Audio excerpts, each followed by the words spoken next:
ಮತ್ತು ನಾಲ್ಕನೇ ಕಾರಣ ಹೇಳ್ತೀನಿ, ಯಾಕೆ ಪರಲೋಕದಲ್ಲಿರುವಂತಹ ಆಶೀರ್ವಾದಗಳನ್ನು, ಪರಲೋಕದಲ್ಲಿರುವಂತಹ ಸಮೃದ್ಧಿಯನ್ನು ಈ ಲೋಕದಲ್ಲಿ ನಾನು ಯಾಕೆ ಅನುಭವಿಸಕ್ಕಾಗ್ತಾ ಇಲ್ಲ ಅಂದ್ರೆ ಅಜ್ಞಾನ. ಜೋರಾಗಿ ಹೇಳ್ರಿ, ಏನು ಅಜ್ಞಾನ ಅಂದ್ರೆ ದೇವರ ವಾಕ್ಯದಲ್ಲಿ ನಮಗಾಗಿ ಇಟ್ಟಿರುವಂತ ಆಶೀರ್ವಾದಗಳನ್ನು ಅರ್ಥ ಮಾಡಿಕೊಳ್ಳದೆ ಇರುವಂತದ್ದು.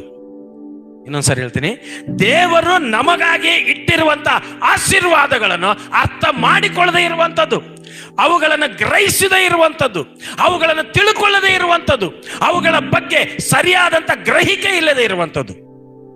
ಬಹಳ ಮಿಸ್ ಮಾಡ್ಕೊಳ್ತೀರಿ ನೀವು ಬರ್ಕೊಂಡಿಲ್ಲ ಅಂದ್ರೆ. ಬಹಳ ವ್ಯಾಲ್ಯೂ, ಅಮೂಲ್ಯವಾದಂತ ಮಾತುಗಳಿವು. ದೇವರು ನನಗಾಗಿ ನಿನಗಾಗಿ ಇಟ್ಟಿರುವಂತ ಆಶೀರ್ವಾದಗಳನ್ನು ನಾವು ಪಡಕೊಳ್ಳದೆ ಇರುವಂತದ್ದು. ವರ್ಷ 4:6 ಬರೆಯಲ್ಪಟ್ಟಿದೆ, ನನ್ನ ಜನರು ಜ್ಞಾನಹೀನರಾಗಿ ಅಜ್ಞಾನಿಗಳಾಗಿ ಹಾಳಾಗ್ತಿದ್ದಾರೆ. ಯಾರ ಜನರಂತೆ? ಯಾರ ಜನರು? ಅನ್ಯ ಜನ ಅಲ್ಲ, ಅಲ್ಲಿ ನನ್ನ ಜನರು ಅಂತ ಬರೆಯಲ್ಪಟ್ಟಿದೆ. ನನ್ನ ಜನರು ಅಜ್ಞಾನಿಗಳಾಗಿದ್ದಾರೆ. ಯೆಶಾಯ 1:3 5ನೇ ವಚನದಲ್ಲಿ ಹೀಗೆ ಬರೆಯಲ್ಪಟ್ಟಿದೆ. ಏನ್ ಹೇಳ್ತದೆ? ಕೊಟ್ಟಿಗೆನ ದನಗಳಿಗೆ ಕೊಟ್ಟಿಗೆ ಗೊತ್ತು, ಕುರಿಗಳಿಗೆ ದೊಡ್ಡಿಗಳು ಗೊತ್ತು, ನನ್ನ ಜನರಿಗಾದರೂ ಏನಿಲ್ಲ ತಿಳುವಳಿಕೆ. ಆ ವಚನ ಓದ್ರಿ ಯಾರಾದ್ರೂ. ಯೆಶಾಯ 1 ಅನ್ಸುತ್ತೆ, 1ನೇ 3ನೇ ವಚನ, 3-4ನೇ ವಚನ ಓದ್ರಿ ಬೇಗ. ಯಜಮಾನನನ್ನು ಓದ್ರಿ 5ನೇ ವಚನ ಏನು? ಏಕೆ ದ್ರೋಹವನ್ನು ಹೆಚ್ಚಿಸಿ ಅಲ್ಲ, ಮೇಲೆ ವಚನ. ಪಾಪಿಷ್ಟ ಜನವೇ, ಅಧರ್ಮ ಭಾರ ಹೊತ್ತಿರುವ ಪ್ರಜೆಯೇ, ದುಷ್ಟ ಜಾತಿಯೇ, ಎತ್ತು ಯಜಮಾನನ ಕತ್ತೆ ಹೊಡೆಯುವನ ಕೊಟ್ಟಿಗೆ ಗೋದಲಿಯನ್ನು ತಿಳಿದಿರುವ ಇಸ್ರಾಯೇಲ್ ಜನರಿಗೂ ತಿಳುವಳಿಕೆ ಇಲ್ಲ. ಯಾರಿಗಿಲ್ಲ ತಿಳುವಳಿಕೆ? ಯಾರಿಗಿಲ್ಲ ತಿಳುವಳಿಕೆ ಇಲ್ಲ. ಯಾಕೆ ಪರಲೋಕದ ಆಶೀರ್ವಾದ, ಪರಲೋಕದಲ್ಲಿರುವಂತಹ ಸಮೃದ್ಧಿಯನ್ನು ನಾವು ಅನುಭವಿಸ್ತಾ ಇಲ್ಲ ಅಂದ್ರೆ ನಮಗೇನಿಲ್ಲ? ಜ್ಞಾನ ಇಲ್ಲ. ಅಜ್ಞಾನಿಗಳಾಗಿ ನಡ್ಕೊಳ್ತಾ ಇದೀವಿ ನಾವು. ದೇವರು ನಮಗೋಸ್ಕರ ಇಟ್ಟಿರುವಂತ ಆಶೀರ್ವಾದದ ವಿಷಯದಲ್ಲಿ, ದೇವರು ನಮಗಾಗಿ ಇಟ್ಟಿರುವಂತ ಆ ಸಮೃದ್ಧಿ ವಿಷಯದಲ್ಲಿ ಜ್ಞಾನಿಗಳಾಗಿ ನಡ್ಕೊಳ್ಳದೆ ಅಜ್ಞಾನಿಗಳಾಗಿದ್ದೇವೆ ನಾವು. ಮತ್ತಾಯನ ಸುವಾರ್ತೆ 22-29ನೇ ವಚನದಲ್ಲಿ ಈಗ ಬರೆಯಲ್ಪಟ್ಟಿದೆ, ಇವರಿಗೆ ದೇವರ ಶಕ್ತಿಯ ತಿಳುವಳಿಕೆ ಇಲ್ಲ. ಬೇಗ ತೆಗೆದಿದ್ರೆ ಓದ್ಬೇಕು ನೀವು. ದೇವರ ಶಕ್ತಿಯ ಬಗ್ಗೆ, ದೇವರ ಶಾಸ್ತ್ರದ ಬಗ್ಗೆ, ದೇವರ ಕೊಟ್ಟಂತ ವಾಕ್ಯದ ಬಗ್ಗೆ ಇವರಿಗೆ ಸರಿಯಾದಂತ ತಿಳುವಳಿಕೆ ಇಲ್ಲ. ಬಲಭಾಗದ ಕೆಳಗಿಂದ ಮೇಲ್ನೇ ವಚನದಲ್ಲಿ ನೋಡ್ರಿ, ಬಲಭಾಗದ ಪೇಜಲ್ಲಿ ಅಲ್ಲಿ ವಾಕ್ಯ ಬರೆಯಲ್ಪಟ್ಟಿದೆ, ದೇವರ ವಾಕ್ಯದಲ್ಲಿ ಶಕ್ತಿ ಇದೆ ಮತ್ತು ದೇವರಲ್ಲಿ ಶಕ್ತಿ ಇದೆ, ಆದ್ರೆ ಇದರ ತಿಳುವಳಿಕೆ ನಿಮಗಿಲ್ಲ. ಹಾಗಾಗಿ ಅದನ್ನ ಆಶೀರ್ವಾದವನ್ನು ನೀವು ಹೊಂದಿಕೊಳ್ಳಕ್ ಆಗ್ತಾ ಇಲ್ಲ. ಸಿಕ್ತಾ? ಮತ್ತ 22-29 ಅಲ್ಲೇ ಕರೆಕ್ಟ್. ಅದಕ್ಕೆ ಯೇಸು ಶಾಸ್ತ್ರವನ್ನಾದರೂ ದೇವರ ಶಕ್ತಿಯನ್ನಾದರೂ ತಿಳಿಯದೆ ತಪ್ಪುವವರಾಗಿದ್ದೇವೆ. ಯಾಕೆ ನಮಗೆ ಆಗ್ಲಿಲ್ಲ ದೇವರೇ, ಅದು ಕೊಡು ಇದು ಕೊಡು, ಯಾಕೆ ಕೊಟ್ಟಿಲ್ಲ, ಯಾಕೆ ಹಿಂಗ್ ಮಾಡಿದೆ, ಯಾಕೆ ಪ್ರಶ್ನೆ ಮಾಡ್ತೀವಿ ಅಂದ್ರೆ ದೇವರ ಶಾಸ್ತ್ರದಲ್ಲಿರುವಂತ ಅಥವಾ ದೇವರ ಶಕ್ತಿಯಲ್ಲಿರುವಂತದ್ದನ್ನು ನಾವೇನ್ ಮಾಡಿಲ್ಲ, ಅರ್ಥ ಮಾಡಿಕೊಂಡಿಲ್ಲ. ಅಜ್ಞಾನಿಗಳಾಗಿದ್ದೇವೆ. ಎಲ್ಲಾ ವಿಷಯದಲ್ಲಿ ಜ್ಞಾನಿಗಳಾಗಿ ನಡ್ಕೊಳ್ತೇವೆ.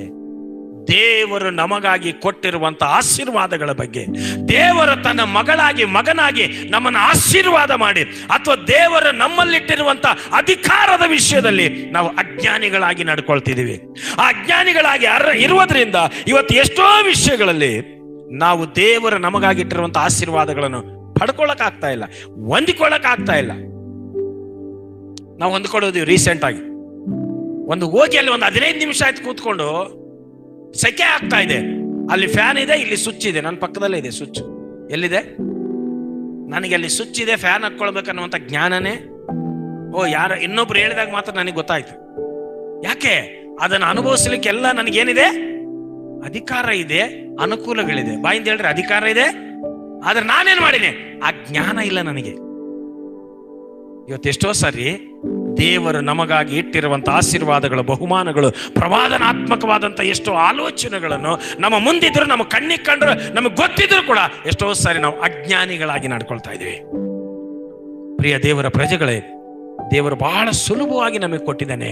ನೀನು ಕಷ್ಟಪಡುವಂತ ಅಗತ್ಯ ಇಲ್ಲ, ನೀನು ದುಃಖ ಪಡುವಂತ ಅಗತ್ಯ ಇಲ್ಲ, ನೀನು ಕಣ್ಣೀರು ಸುರಿಸುವಂತ ಅಗತ್ಯ ಇಲ್ಲ, ನೀನು ನೋವು ತಿನ್ನುವಂತ ಅಗತ್ಯ ಇಲ್ಲ. ನಿನ್ನ ದೇಹಕ್ಕೆ ಸಂಪೂರ್ಣ ಆರೋಗ್ಯವನ್ನು ಕೊಟ್ಟು 120 ವರ್ಷ ದೇವರ ಮಹಿಮೆಗೋಸ್ಕರ ನೀನು ಜೀವಿಸಲಿಕ್ಕೆ ದೇವರು ಆತನ ಬೇಕಾಗಿರುವಂತಹ ಸಮರ್ಥತೆಯನ್ನು ದೇವರು ನಿನಗೆ ಕೊಟ್ಟಿದ್ದಾನೆ. ಆತನ ನಿನ್ನಲ್ಲಿ ಇಟ್ಟಿದ್ದಾನೆ. ಅದರ ಜ್ಞಾನ, ಅದರ ತಿಳುವಳಿಕೆ ನಾವು ಹೊಂದಿಕೊಂಡಿರಬೇಕು. ಆ ಒಂದು ಆಶೀರ್ವಾದವನ್ನು ನಾನು ಹೇಗೆ ಹೊಂದಿಕೊಳ್ಬೇಕು, ಹೇಗೆ ಪಡ್ಕೊಳ್ಬೇಕು ಅನ್ನುವಂತ ತಿಳುವಳಿಕೆ ನಮಗಿರ್ಬೇಕು. Hallelujah, hallelujah. ನಾವೆಷ್ಟೋ ಸಲ ಅದನ್ನು ಮರ್ತು ಬಿಡ್ತೇವೆ. ಇನ್ನೊಂದು ವಚನ ಬಹಳ ಇಂಪಾರ್ಟೆಂಟ್. ಆ ವಚನ ರೋಮ 10:2 ಮತ್ತು 3ನೇ ವಚನ.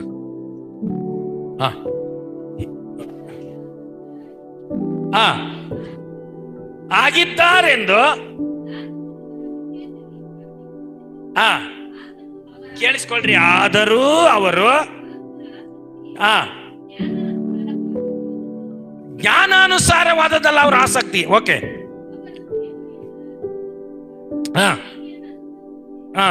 ಸ್ವನೀತಿಯನ್ನೇ ಸ್ಥಾಪಿಸಬೇಕೆಂದು ಪ್ರಯತ್ನಿಸುತ್ತಾ ಇದ್ದದ್ದರಿಂದ ದೇವರ ನೀತಿಗೆ ಅಧೀನರಾಗಿರಲಿಲ್ಲ. ಸಾಕು. ಇಲ್ಲೇನಿದೆ? ಯಾರು ಚಂದ ಅರ್ಥ ಮಾಡ್ಕೊಂಡಾರ ಹೇಳ್ರಿ.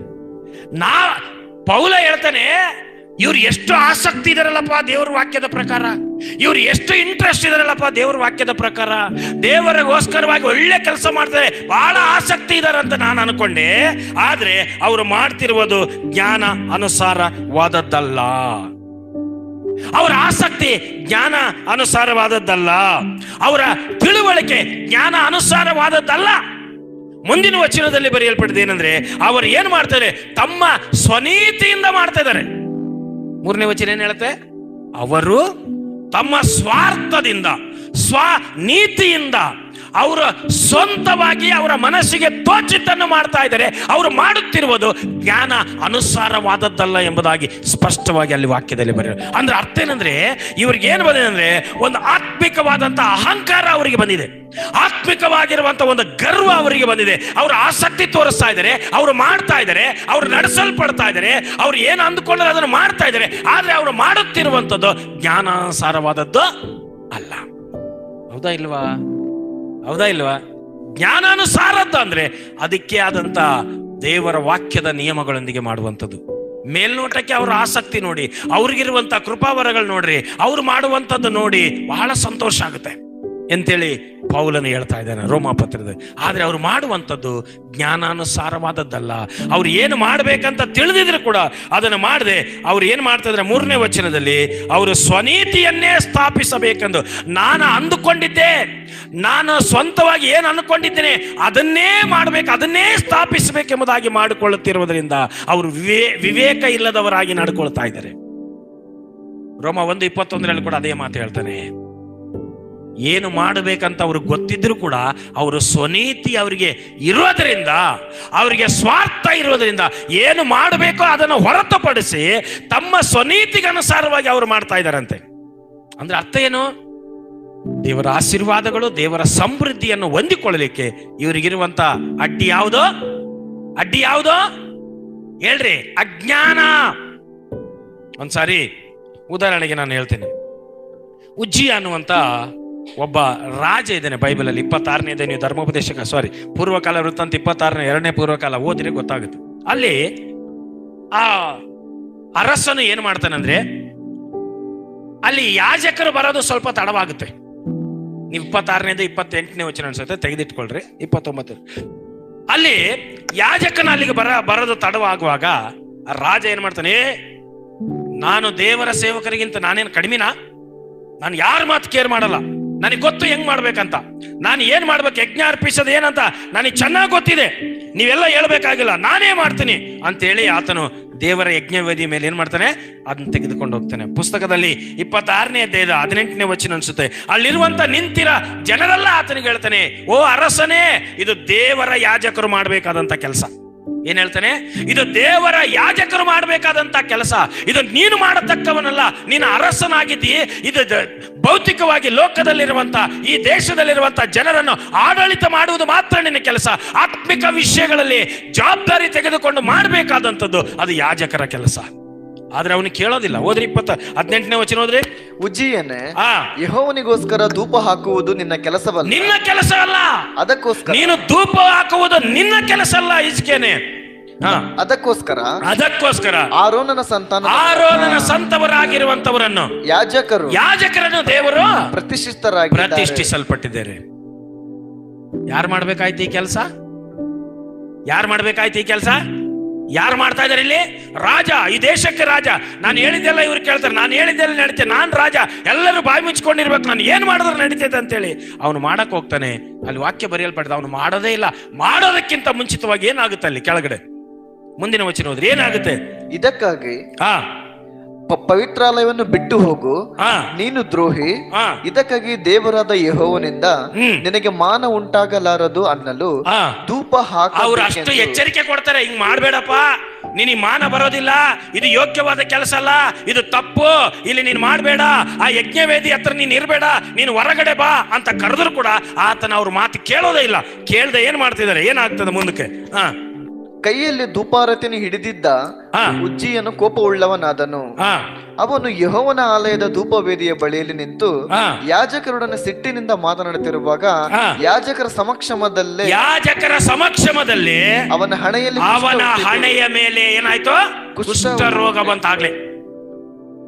ಏನ್ ಬಂತ ಅವನಿಗೆ? ಕುಷ್ಠ ಹತ್ತಿದಂತೆ. ಎಷ್ಟು ಅವನಿಗೆ ಅಜ್ಞಾನನ, ಅಹಂಕಾರ ನೋಡ್ರಿ. ಒಂದ್ ವೇಳೆ ನಿನಗೆ ಗೊತ್ತಿಲ್ಲದೆ ಇರ್ಬೋದು ಇದು ತಪ್ಪು ಅಂತ. ಅಲ್ಲಿರುವಂತ ಎಲ್ಲಾ ಜನ ಹೇಳ್ತಾರೆ ಇದು ತಪ್ಪು ನೀನ್ ಮಾಡೋದು, ನಿನ್ನ ಕೈ ಸರಿಯಾದದ್ದಲ್ಲ, ನೀನ್ ರಾಜನು, ಯುದ್ಧ ಮಾಡಿದೀಯೇ, ಏನೆಲ್ಲ ಮಾಡಿದಿ. ಆ ಯಜ್ಞವೇದಿಯಲ್ಲಿ ಬಂದು ಯಜ್ಞಗಳನ್ನು ಅರ್ಪಿಸಲಿಕ್ಕೆ ದೇವರಲ್ಲಿ ಯಾಜಕರನ್ನು ನೇಮಿಸಿದ್ದಾರೆ, ಪ್ರತಿಷ್ಠಿಸಿದ್ದಾರೆ. ಅದು ಅವ್ರು ಮಾಡ್ಬೇಕಂತ ಹೇಳಿದ್ರು ಕೂಡ, ಅವನು ಅಜ್ಞಾನಿಯಾಗಿ ನಡ್ಕೊಂಡ್ರು ಕೂಡ, ಅವನನ್ನು ಸರಿಪಡಿಸಕ್ಕೆ ಅವ್ರು ಕೇಳಿದ್ರು ಕೂಡ ಅವ್ರ ಮೇಲೇನೆ ಏನಾಗ್ತಾನೆ ಈತ? ಕೌಂಟರ್ ಕೊಟ್ಟು ಮಾತಾಡ್ತಾನೆ, ಅವ್ರ ಮೇಲೇನೆ ಕೋಪಗೊಳ್ತಾನೆ. ನೀವೇನು ಹೇಳ್ಬೇಕಾಗಿಲ್ಲ, ನನಗೆಲ್ಲ ಗೊತ್ತು, ನನಗಿದೆಲ್ಲ ಗೊತ್ತು, ಅದೆಲ್ಲ ಗೊತ್ತು, ಆ ವಾಕ್ಯ ಗೊತ್ತು, ಈ ವಾಕ್ಯ ಗೊತ್ತು, ನನಗೆಲ್ಲ ಗೊತ್ತು, ನಾನು ಹೇಳಿದ್ದೆಲ್ಲ ನಡೀತೆ ಅಂತೇಳಿ ಅಹಂಕಾರದಿಂದ ಅಜ್ಞಾನಿಯಾಗಿ ಅಲ್ಲಿ ನಡ್ಕೊಂಡಿದ್ರಿಂದ ಅವನಿನ್ನು ಅವರ ಸಮಕ್ಷಮದಲ್ಲಿ ಧೂಪವನ್ನು ದಿಕ್ಕೊಂಡು ದೇವರ ಆ ಒಂದು ಯಜ್ಞ ಪೀಠದ ಮುಂದೆ ಆತನು ಹೋಗುತ್ತಿರುವಾಗಲೇ ಅವನ ಹಣೆ ಮೇಲೆ ಏನು ಬಂತಂತೆ? ಕುಷ್ಠ ಬಂತು. ವಾಕ್ಯ ಬರೆಯಲ್ಪಡದೆ ಸಾಯುವ ತನಕ ಅವನು ಕುಷ್ಠರೋಗ ಬಿಟ್ಟು ಹೋಗ್ಲಿಲ್ಲ. ಅವನನ್ನು ಒಂದು ಕೋಣೆಯಲ್ಲಿ ಹಾಕಿ ಬೀಗ ಹಾಕ್ತಾರೆ. ಈಗ ನೀವು ಕೆಳಗಡೆ ಹೋದ್ರೆ ಅದೆಲ್ಲ ಗೊತ್ತು. ಯಾಕೆ ಹೇಳ್ತಂದ್ರೆ, ದೇವರು ಕೊಟ್ಟಂತ ಆಶೀರ್ವಾದಗಳನ್ನು, ಸಮೃದ್ಧಿಯನ್ನು ನಾವು ಅನುಭವಿಸದೇ ಇರ್ಲಿಕ್ಕೆ ಕಾರಣ, 4ನೇ ಕಾರಣ ಏನಂದ್ರೆ ನಮ್ಮ ಅಜ್ಞಾನ. ಹೇಳ್ರೆ, ನಮ್ಮ ಅಜ್ಞಾನ. ದೇವರ ವಾಕ್ಯಗಳನ್ನು ಸರಿಯಾಗಿ ಅರ್ಥ ಮಾಡಿಕೊಳ್ಳದೆ, ದೇವರ ವಾಕ್ಯಗಳನ್ನು ನಾವು ಆಳವಾಗಿ ನಾವು ಬೆಳೆಯದೆ, ದೇವರ ವಾಕ್ಯ ಅಲ್ಲೊಂದು ವಾಕ್ಯಗಳನ್ನು ಗೊತ್ತಿದ್ದುಕೊಂಡು ಎಲ್ಲ ಗೊತ್ತಿದೆ ಅನ್ನೋ ತರ ಯೋಚನೆ ಮಾಡುವಂಥದ್ದು ಇದು ನಮ್ಮ ಅಜ್ಞಾನ. ದೇವರ ವಾಕ್ಯದ ಆಳಕ್ಕೆ ನಾವು ಎಷ್ಟು ಬೆಳಿತೀವೋ ದಟ್ ಈಸ್ ಕಾಲ್ಡ್ DBS. ನಾವು ಕ್ಲಾಸ್ ಮಾಡುವಾಗ DBS ಅಂತ, ವಾಟ್ ಈಸ್ ದಟ್? ಡಿಸ್ಕ್ರೈಬ್. ವಾಕ್ಯದಲ್ಲಿರುವ ದೇವರ ಬೈಬಲ್ ಅಲ್ಲಿರುವಂತಹ ವಾಕ್ಯಗಳನ್ನು ಸಂಶೋಧನಾತ್ಮಕವಾಗಿ ತಿಳಿದುಕೊಂಡು ಅರ್ಥ ಮಾಡಿಕೊಂಡು ನಾವು ಮೂವ್ ಆಗುವಾಗ ದೇವರ ಆತ್ಮನ ನಮ್ಮ ಪರವಾಗಿ ಕೆಲಸ ಮಾಡ್ತಾನೆ. ಆಮೇನ್. ದೇವರ ವಾಕ್ಯ ನಮ್ಮ ಪರವಾಗಿ ಕೆಲಸ ಮಾಡ್ತದೆ. ದೇವರ ಆತ್ಮನ ನಮ್ಮ ಮೂಲಕವಾಗಿ ಅದ್ಭುತಗಳನ್ನು ಮಾಡ್ತಾನೆ.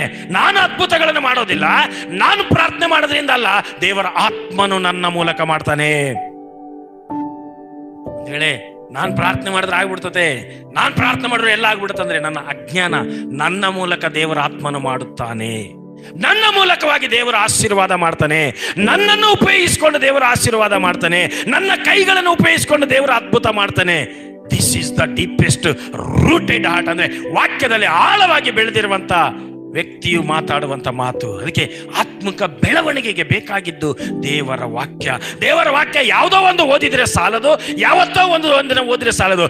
ಕೇಳಿದಂತ ನಮ್ಮ ನಂಬಿಕೆಯನ್ನು ಬಲಪಡಿಸುವಂತ ವಾಕ್ಯಗಳನ್ನು ಪದೇ ಪದೇ ಕೇಳ್ತಾ ನಾವು ಮಗ್ಗಿಗಳನ್ನು ಒಂದ್ಸಾರಿ ಹೇಳಿ ನೆನಪಿಟ್ಕೊಳ್ಳಿಲ್ಲ, ಅದನ್ನು ಪದೇ ಪದೇ ನಾವು ಓದಿದ್ರಿಂದ, ಪದೇ ಅಭ್ಯಾಸ ಮಾಡಿದ್ರಿಂದ ಆ ವಾಕ್ಯ, ಆ ಒಂದು ಮಗ್ಗಿಯಲ್ಲಿ, ಆ ಒಂದು ಲೆಕ್ಕದಲ್ಲಿ ನಾವು ತುಂಬಾ ಆಳವಾಗಿ ಬೇರೆಯವರು ಬಿಟ್ಟಿದ್ದೀವಿ.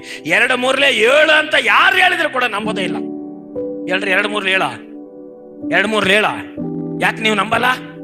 ನೀವು ರೂಟೆಡ್ ಆಗ್ಬಿಟ್ಟಿರಿ. ಅದ್ರಲ್ಲಿ ಏನಾಗಿದ್ರೆ ನೀವು ಸ್ಥಿರವಾಗಿಬಿಟ್ಟಿದ್ರಿ, ದೃಢವಾಗಿಬಿಟ್ರಿ. 2 3 6 ನಿಮ್ಮ ಮನಸ್ಸು ಸ್ಥಿರವಾಗಿದೆ. ಲೋಕದಲ್ಲಿರುವಂತ ಎಲ್ಲ ಜನರು ಕೂಡ ಅದು ಸ್ಥಿರವಾಗಿದೆ. 2 3 6. ಹಂಗಂದ್ರೆ ಅರ್ಥ ಏನು? ನಾನು ತಪ್ಪಾಗಿ ಮಾತಾಡಲಿಕ್ಕೆ, ಉಚ್ಚಾರಣೆ ಮಾಡಲಿಕ್ಕೆ ಸಾಧ್ಯನೇ ಇಲ್ಲ. ಯಾಕಂದ್ರೆ ಅದನ್ನು ಪದೇ ಮಾತಾಡಿ ಹೇಳಿ ಅದನ್ನು ನನ್ನ ಮನಸ್ಸಿಗೆ, ಆತ್ಮಗೆ ಏನಾಗಿದೆ, ನಾನು ದೃಢಪಡಿಸಿದ್ದೇನೆ. ಹಲ್ಲೆಲೂಯಾ.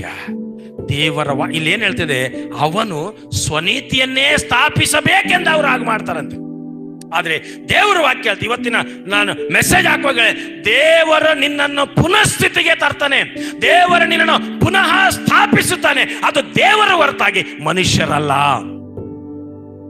ಪ್ರಾರ್ಥನೆ ಮಾಡುವಾಗ ಅದ್ಭುತಗಳನ್ನು ಮಾಡುವುದು ಅದು ಮನುಷ್ಯರಲ್ಲ, ಅದು ದೇವರಾಗಿರ್ತಾನೆ. ಮನುಷ್ಯರ ಮೇಲೆ ಭರವಸೆ ಇಟ್ರೆ ಒಂದು ದಿನ ಅದು ಹುಸಿಯಾಗಿ ಹೋಗ್ತದೆ. ದೇವರ ಮೇಲೆ ನಂಬಿಕೆ ಇಟ್ರೆ ಅದು ದೃಢವಾಗಿ ನಿನ್ನ ಪರಿಸ್ಥಿತಿಗಳನ್ನು ಅದು ಬದಲಾಯಿಸ್ತದೆ. ಕಾಣುವಂಥದ್ದು ನಾನು ಕಾಣಬಹುದಾಗ್ಲಿ, ಮಾತಾಡುವಂಥದ್ದು ನನ್ನ ಶಬ್ದ ಬರಬಹುದು ಹೊರತಾಗಿ ಅದರ ಅಂತರಾಳದಿಂದ ದೇವರಾತ್ಮನು ನಿನಗೆ ನಿನಗೆ ನಿನಗೆ ಏನು ಬೇಕೋ ಅದನ್ನು ದೇವರಾತ್ಮ ನಿನ್ನೊಂದಿಗೆ ನೇರವಾಗಿ ಮಾತಾಡುವವನಾಗಿದ್ದಾನೆ. ಮಾತಾಡುವವನು ನಾನಲ್ಲ. ಈ ನಂಬಿಕೆಗೆ, ಈ ಒಂದು ನಂಬಿಕೆಗೆ ನಾವು ಯಾವಾಗ ಬರ್ತೇವೋ, ಈ ಮಾತುಗಳನ್ನು ಯಾವಾಗ ನಾವು ಸರಿಯಾಗಿ ಅರ್ಥ ಮಾಡಿಕೊಳ್ತೀವೋ, ಅವತ್ತು ನಮ್ಮ ಜೀವನದಲ್ಲಿ ಅದ್ಭುತಗಳಾಗ್ತದೆ. Hallelujah, hallelujah.